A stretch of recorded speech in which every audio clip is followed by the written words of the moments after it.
Rejection of modernism. That is the second characteristic of fascism or Ur-Fascism, as coined by the sociologist Umberto Eco. We're going through these one at a time, and today we're going to take a look at the second characteristic, rejection of modernism. Let's go. Traditionalism, which we talked about last time, implies the rejection of modernism. Both fascists and Nazis worship technology, while traditionalist thinkers usually reject it as a negation of traditional spiritual values. However, even though Nazism was proud of its industrial achievements, its praise of modernism was only the surface of an ideology based on blood and earth, or blood and soil, Blut and Boden. We're going to take a look at what Blut and Boden is. And here we're looking on the website of the United States Holocaust Memorial Museum. And it says about blood and soil this: blood and soil, Blut and Boden, was an early Nazi slogan used in Germany to evoke the idea of a pure Aryan race and the territory it wanted to conquer. Um, An Aryan race it's a pseudoscientific historical race concept that emerged in the late 19th century to describe people who descended from the Proto-Indo-Europeans as a racial grouping. Essentially, race is a social concept. Race is a social construct. So the Aryan race was kind of a made-up thing to sort of allude to basically white people or European people, and actually a little bit more Eastern European than Western European. But the idea, anyway, was to cleanse the blood of anybody who was not white. Oh, the other characteristic of um, the Aryan race is this here. It's an epithet of noble. So, according to the Blut and Boden people, supporters, according to the people who were pushing for blood and soil, um, the Aryan race was the only noble race. That's where you find the nobility. Everybody else is peasants. The concept was foundational to Nazi ideology and its appeal, though it predates the Nazi regime. Blood referred to the goal of a racially pure Aryan people. Again, all white people, basically. Soil invoked a mystical vision of the special relationship between the Germanic people and their land. So there's some magic that connects people to the land. Therefore, it was also a tool to justify land seizures in Eastern Europe and the forced expulsion of local populations in favor of ethnic Germans.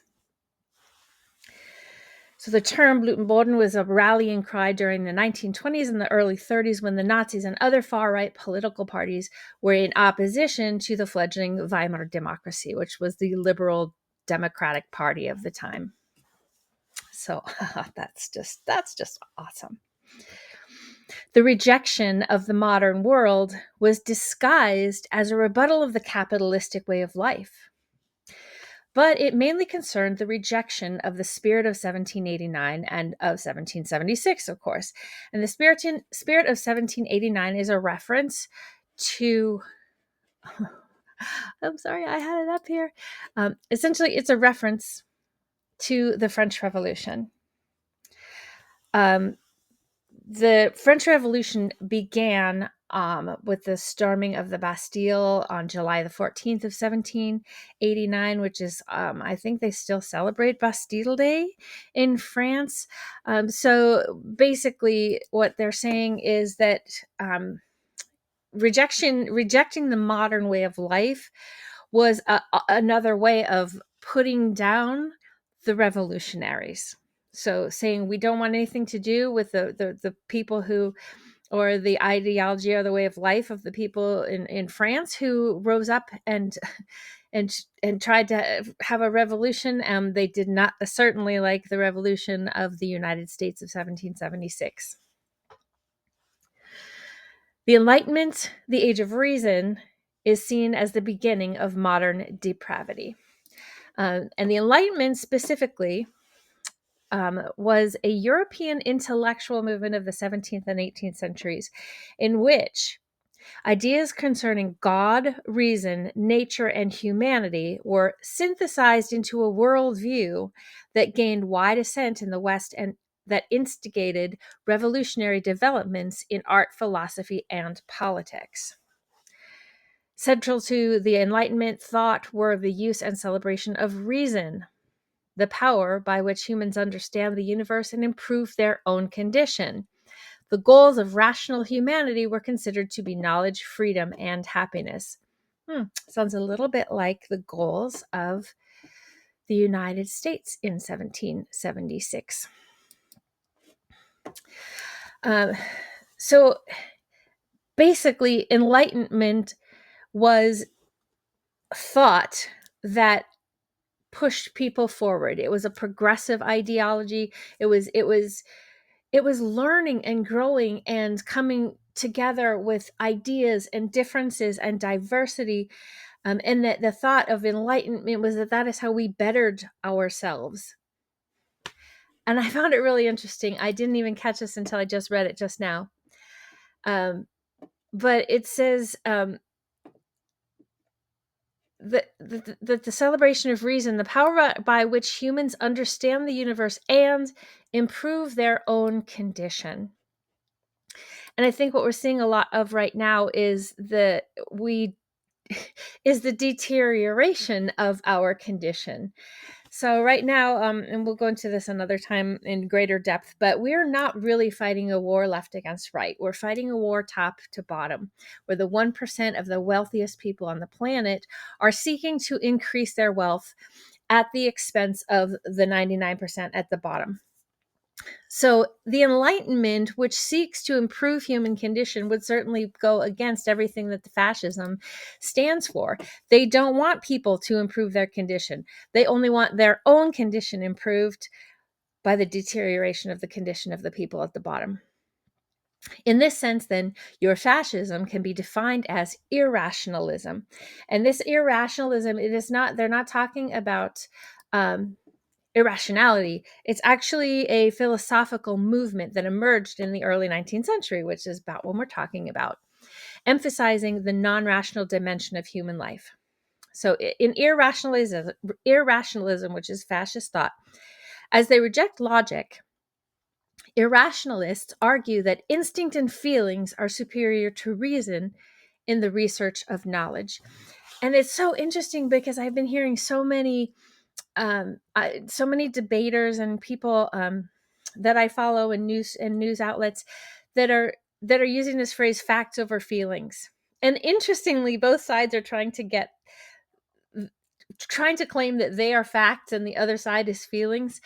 But this idea that especially the people on the left are saying, people use facts, don't use your feelings, and the people on the left are kind of accusing people on the right of voting their vibes, based off of feelings, not off of actual facts.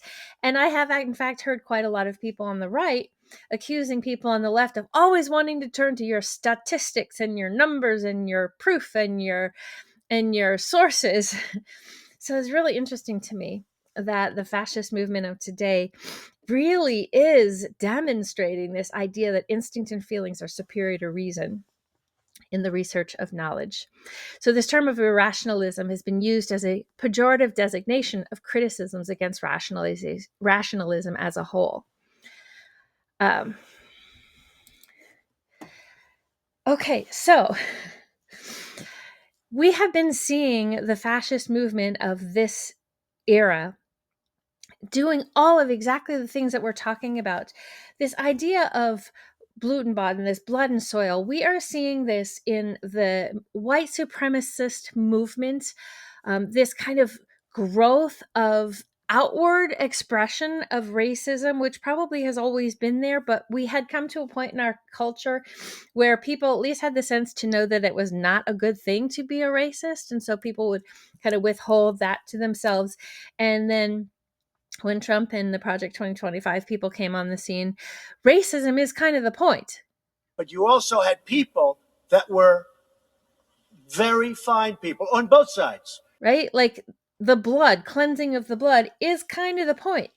Mass deportations is kind of the point. On my first day back in the Oval Office, I will sign a historic slate of executive orders to close our border to illegal aliens and stop the invasion of our country. And on that same day, we will begin the largest deportation operation in American history, larger even than that of President Dwight D. Eisenhower. And mass deportation does not just mean deporting a lot of people all at once. Mass deportation refers to a drastic and sweeping policy aimed at removing the entire and undocumented population of the US, currently estimated to be about 11 million people. So some proponents have also proposed ending protections of key populations with temporary status and removing them as well, including temporary protected status or TPS holders and deferred action for childhood arrivals or DACA recipients, and various recipients of humanitarian paroles, including those who entered through the CHNV process or have been processed through CBP1 at the border. So you can go into I'm going to post a link to this article if you want to learn a little bit more about this. But essentially what it's saying, the DACA recipients are children who have come to this country as undocumented, but have spent their entire lives living in the United States as citizens of the United States. Some of these children have never stepped foot in a country outside of the United States. And what this regime is proposing is to send all people who are not white back to countries that are not white, including these children who have grown up as United States citizens, many of whom probably don't even speak the language of the countries that they're proposing to send them back to. I mean, it's horrifying. It's horrifying. So mass deportation is not just about deporting a lot of people. It is about deporting an entire group of people. Like gone. No more of them in our country. Oh, the genocide in Gaza is absolutely a cleansing. And the fact that our own president would threaten to push the almost 2 million remaining Palestinians out of their land so that he can buy it up and make it a resort strip. It's a big mistake to allow people, the Palestinians or the people living in Gaza, to go back yet another time. And we don't want Hamas going back. And think of it as a big real estate site. And the United States is going to own it. It'll be reclaimed. It'll be leveled out, fixed up. There won't be anybody there. There won't be anybody there. There won't be anybody there. Hamas won't be there. We'll be building through other of the very rich countries in the Middle East. They'll be building some beautiful sites for the people. It's the ethnic cleansing of a people, and I didn't put this up, but I'm gonna put up a definition of genocide while we're looking here, because the genocide is not only about murder. Let's take a look and see what the Holocaust Museum has to say about this. The legal term genocide refers to certain acts committed with the intent to destroy, in whole or in part, a national, ethnic, racial, or religious group. Genocide is an international crime according to the Convention on the Prevention and Punishment of the Crime of Genocide, 1948. The acts that constitute genocide fall into 5 categories. 1, killing members of the group. That's typically what we think of when we think of genocide. But it does not only mean that. It can also mean causing serious bodily or mental harm to members of the group. It can mean deliberately inflicting on the group conditions of life calculated to bring about its physical destruction in whole or in part. It can mean imposing measures intended to prevent births within the group. And oh my sweet Jesus, I will have to do another whole video on un unconsented hysterectomies of Black and brown and indigenous peoples over the history. It's disgusting and sickening. Um,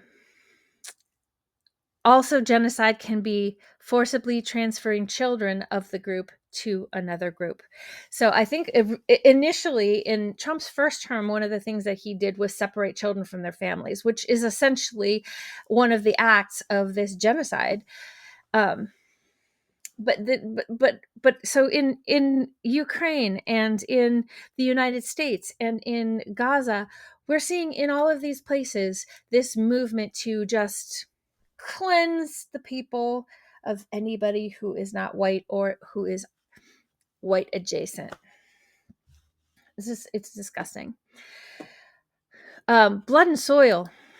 The soil part of this is also fascinating because when Trump came on the scene in his first term, he's like, "Well, I think we should buy. I'm going to put in an offer to buy Greenland," and we were like, "What the fuck?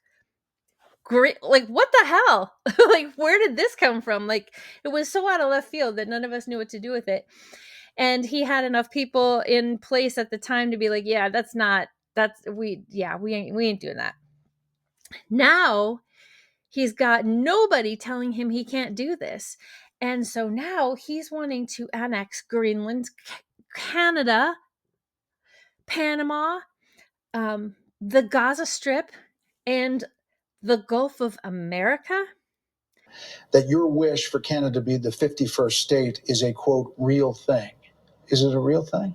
Yeah, it is. Can you assure the world that as you try to get control of these areas, you are not going to use military or economic coercion? No. What is the strategy? Yeah. I can't assure you. You're talking about Panama and Greenland. No, I can't assure you on either of those two. And essentially what this is this soil part of blood and soil. It's this idea that the white race is kind of mystically and magically connected with the land, and that the only way that we can truly have a superior earth is if we ethnically cleanse the people who do not belong here, and also then take all of the land and make all of their lands white as well. Just, it's unbelievable. Honestly, it's just, we are definitely seeing in this regime a move away from enlightenment, rational thought, move toward this irrationalism, which is just like thoughts and feelings, vibes over facts.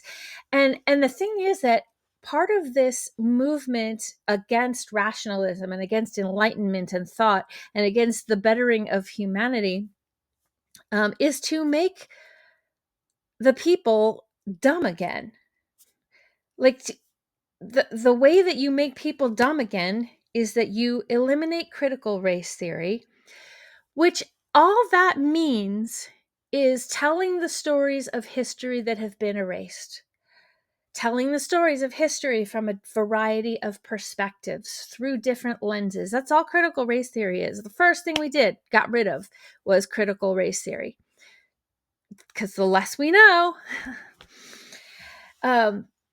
The next thing that we can get rid of is we can start banning books. So we can ban books that tell the history of peoples that we don't want in our sphere anymore. And so a lot of the people on the banned book lists have written about Black culture, about indigenous culture. The book Caste is on there, which talks about the difference between the top and the bottom, top 1% and the bottom 99%. So, of course, you have to get rid of all of those books because we don't want people enlightened or educated. The next thing they want to do is send education back to the states. Let me just tell you this.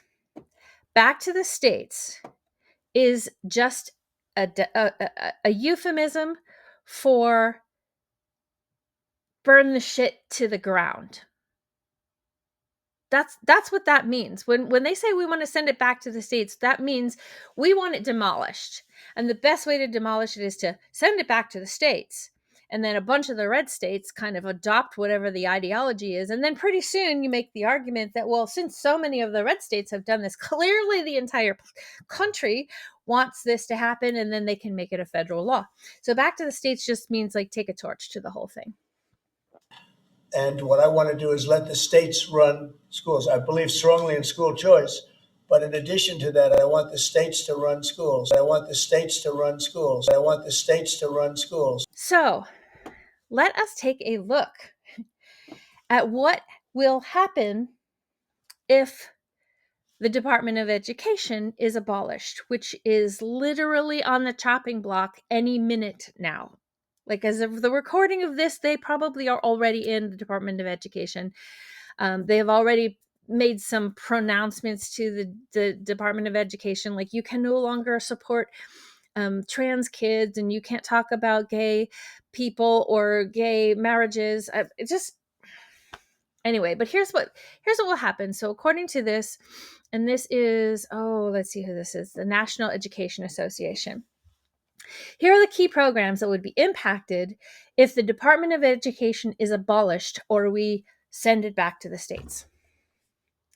Title I, which directs money to support schools with high concentrations of students living in poverty and provides supports such as reading specialists and smaller class sizes, could be decimated if, as proposed in Project 2025, which is also now called America First, because by renaming it, we don't recognize that it's still Project 2025, because how dumb are we?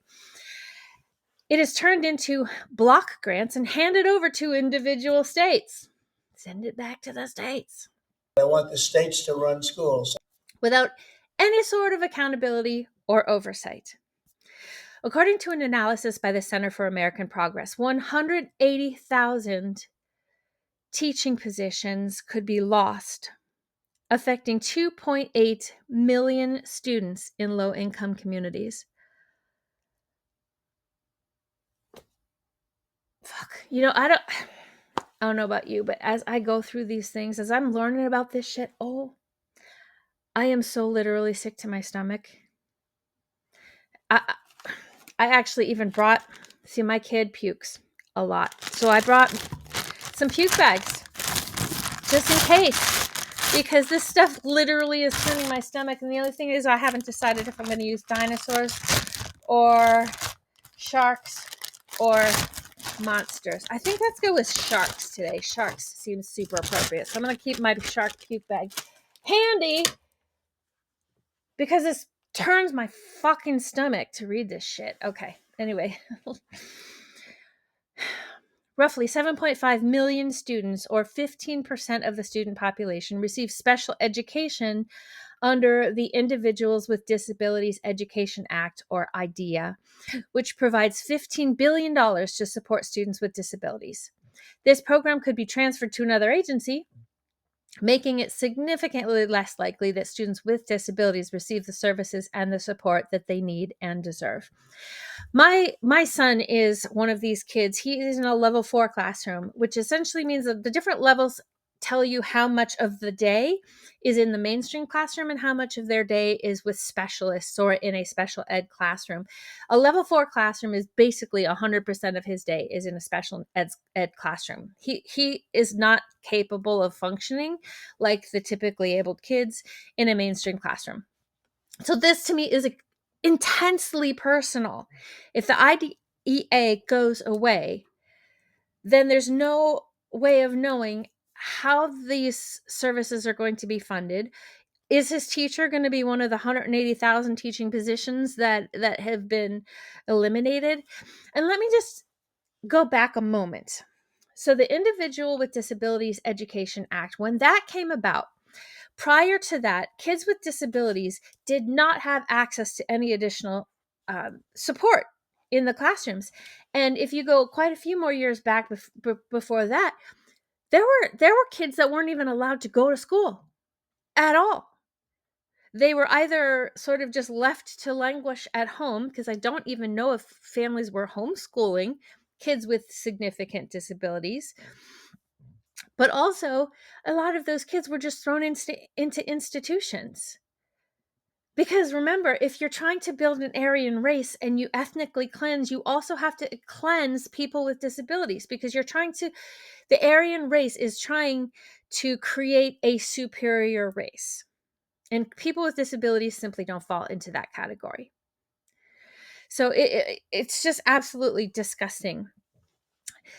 Recently, there has been a shift where one of the proposals that they're making is to take money away from, is to disincentivize families from putting their children in school or having their cares done at home, and to offer additional funds for families who are putting their children in homes. Let me just say that again. The government is proposing incentivizing families to put their children in homes. What does that do? It takes them out of society. It takes them out of the world. It removes them from our sight. And we've heard Trump has said he doesn't want to have the disabled people up there near him because nobody wants to look at that. The disabled vets, I think he was referring to at the time. So, I mean, it's utterly disgusting, but eliminating the IDEA essentially is taking that step backwards and removing kids from schools because there won't be enough services and support for those children. Let's keep going. Many expect the White House to move the Education Department's Office for Civil Rights to the Department of Justice, which that is another whole video of corruption. A move that would severely weaken its ability to protect students against discrimination based on race, gender, and disability. The absence of strong federal oversight would leave millions of students vulnerable to discrimination, leading to lower levels of motivation and academic achievement and a higher risk of dropping out. So the other thing that this will do is if we lose protections for vulnerable children, then those vulnerable children are left more vulnerable. And I've heard some of the people on the right challenging, well, what do you think is going to happen to those kids? You know what's going to happen? Matthew Shepard, that's what's going to happen. I'm not even going to go into that here. Google it, Matthew Shepard. That's what happens to the kids that are vulnerable. The Education Department also administers Pell Grants, federal student loans, and loan repayment and forgiveness programs. 30% of U.S. college students rely on these federal loans to pay their tuition. Students and families could lose the support, leading to more students dropping out, fewer choices, and fewer options for families. So again, you get rid of all the loans, you get rid of opportunities for the poorer people to educate themselves. And ultimately, what this is trying to do in dumbing down the people, not only does it make us more compliant so that they can steal money right out from under our noses, and we are just like, okay, I guess I can't do anything about that. But it also makes us workers, right? So if we stop educating people, and the only jobs that then they are educated enough to do are work in the factories, then we go back to the industrial age. Secretary DeVos is working to ensure that our workers are trained for the skilled technical jobs that will, in the future, power our country. Where the people in the top 1% continue to make more and more and more and more. I have heard that Elon Musk is on par to be the world's first trillionaire in the next 2 years. The only way he does that is by making people stupid and turning them into worker bees. So anyway, I am Snarky Positivity. Therefore, I always end on a positive note. And the positive note is this. And I just got this I just got this through on my phone. It says a judge declared for the first time that the Trump White House had defied a judicial mandate by ignoring his order to release billions in grants. So I haven't even had time to look at the article yet. But that is my happy news for today. My positive news is that we do still have lower courts. And attorneys that are willing to take this to the courts to fight. We've got judges that are willing to stand up and go, yeah, no, this is not cool. And essentially what this is saying is that because the judge ordered it and they ignored the order, we are now in a constitutional crisis, which puts us into a whole nother realm of what the fuck do we do now? So I don't have an answer for you there, but I will leave it on the positive note that at least the lower courts are trying something. So anyway, if you like the content, if you're learning something alongside of me, please subscribe to my channel. And thank you for sticking with me. Next time we'll do number 3. Okay, bye.